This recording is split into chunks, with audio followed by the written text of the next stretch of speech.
Hello, this is part 4 of my Castlevania reviews, focusing on Castlevania Adventure, history of this game.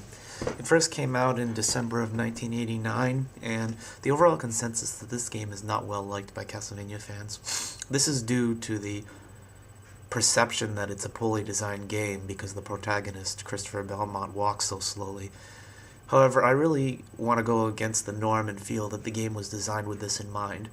If you take the chance to play the game, which I hope many of the critics have, you'll notice that most of the enemies are extremely easy and there's little to no obstacles to impede you. It seems like it was designed in purpose with this, like the infamous Medusa heads say ambushing you on stairs. It doesn't occur in this game simply because every area is accessed via rope ladders. There's very few pits in this game. In most of the levels, most of the challenges involve tricky jumping. Level 3 is an exception, but I really feel that was meant to be like the final challenge, to be a very tense experience before you get to the relatively easier Dracula's 4th stage. This game is short at only 4 stages, and it really comes across as more of an experimentation. Being one of the first Game Boy games, maybe that was the exact intention. They were messing around with the hardware and they weren't sure what they could do with it, so they just wanted to throw together a little test to see what people thought of it, and they could refine it in the future. Graphics. I always find it funny that the Game Boy Castlevanias, you really can't tell what the protagonist looks like. He looks like he doesn't have a face. Now, I know that's kind of a moniker of older games, but it seems especially noticeable here compared to other Castlevania games. Even the ones on the NES, they just seem to have less facial features.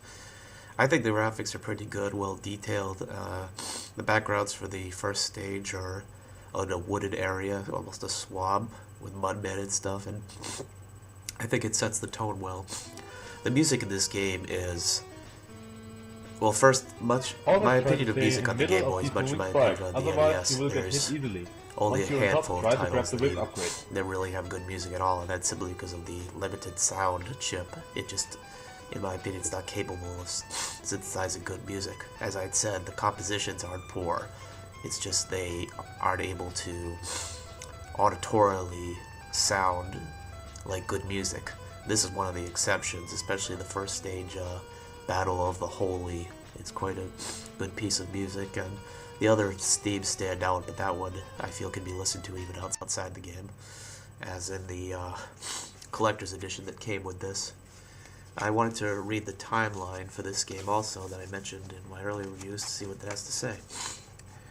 1576, the Castlevania Adventure. Count Dracula, slain 100 years before, is reborn. It is here where the legend begins. Once every 100 years, Dracula will come back to life. Christopher, in another fight with Dracula, apparently succeeds in vanquishing Dracula, but Dracula was not destroyed, and in 15 years, a dreadful tragedy will occur. As you know, that refers to the sequel, which is definitely a more skill-made game, which I'll get to later. Challenge.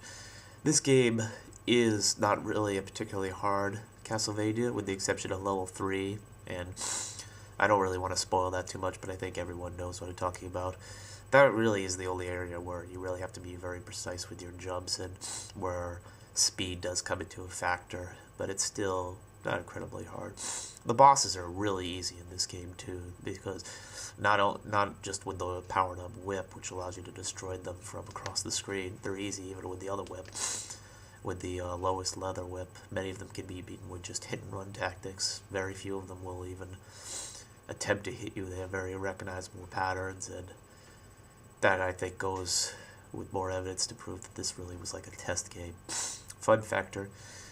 This game is really not as fun as other Castlevania games because of the limited challenge, and it feels like it might have been rushed despite being early Game Boy game. You can still have a good time with it, but I think almost any other Castlevania game, it will feel more memorable to you, and you'll have a better time. This game is still worth playing because it's mercifully short and you can get through it really easy. There's really not much to challenge you. So I recommend it for Castlevania fans or completists like me. That's the reason I was able to buy it. I'll see you next time for part 5 of this game's sequel, Castlevania 2 Belmont's Revenge. Goodbye.